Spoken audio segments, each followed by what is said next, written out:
So number one, these thieves were advanced enough to come up with a computer program where they could just plug a USB into your car, load some magical software like it's the latest Fast and the Curious movie, and drive away.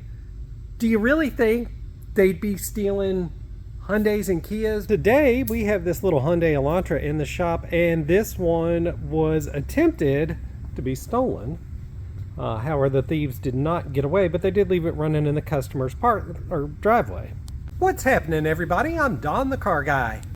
Now, there's a lot of urban legends out there about this, and I'm going to break down to you without showing you how to steal the car, why it's not what a lot of people say on the internet or social media about how these cars are being stolen. This is the key to this Hyundai. Unfortunately, Hyundai and Kia, because Kia and Hyundai are the same company, they cheaped out on a lot of their cars.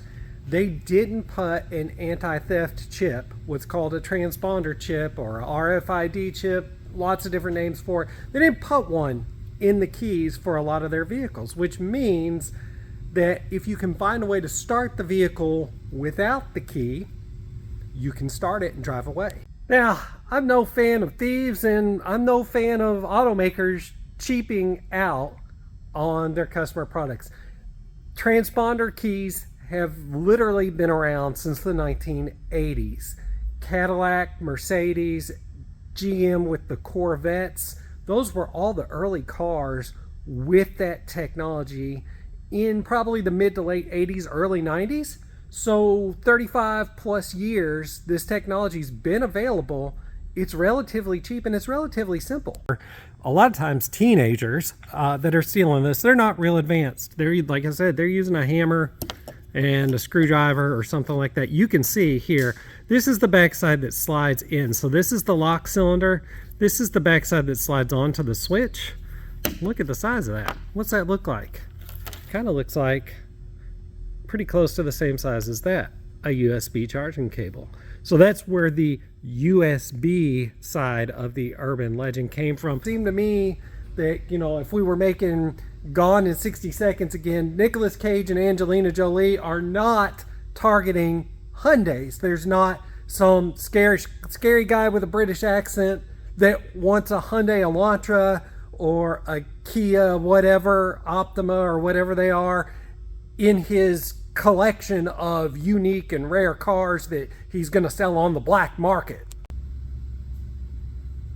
These thieves were advanced enough to come up with a computer program where they could just plug a USB into your car, load some magical software like it's the latest Fast and the Curious movie, and drive away. Do you really think they'd be stealing Hyundais and Kias? Here's why I wouldn't buy a car alarm. Car alarms are background noise. Think about this. How many times are you in a parking lot and you can hear either a alarm siren from a car alarm or the marp, marp, marp horn in the background? Car alarms are pretty much garbage, and a lot of them are not wired to disable the car. All right, folks, so check this out. We are back in the Elantra. You can see right here, we fixed the ignition switch and the lock cylinder in it, and we've installed the immobilizer system. So this thing will not crank. It's not going to start. Nobody can take it without disabling that system, and that's a plug-and-play system. No wires cut on this car or anything like that to put that in. If the customer ever wants to remove it, it's a simple 5 minutes to switch it back out. So let me show you how this works. All right, so right now the system should be engaged. Put the key in, turn it, you can see everything come on, but I'm rotating the key, no crank. If I hit enable on our system, so I've now enabled start, starts right up and runs. So there you go, easy peasy. So by doing this, we've protected this customer from having his car stolen ever again. This system auto arms itself every time the key is turned off, so that makes it almost foolproof. He can't forget to arm it, he just has to disarm it in order to start the car. If you're interested in this system for your Kia or Hyundai, we can help you out with that here at Auto Diagnostics, or I'm sure there's a shop local to you that can as well. Thanks for watching. Have a great day.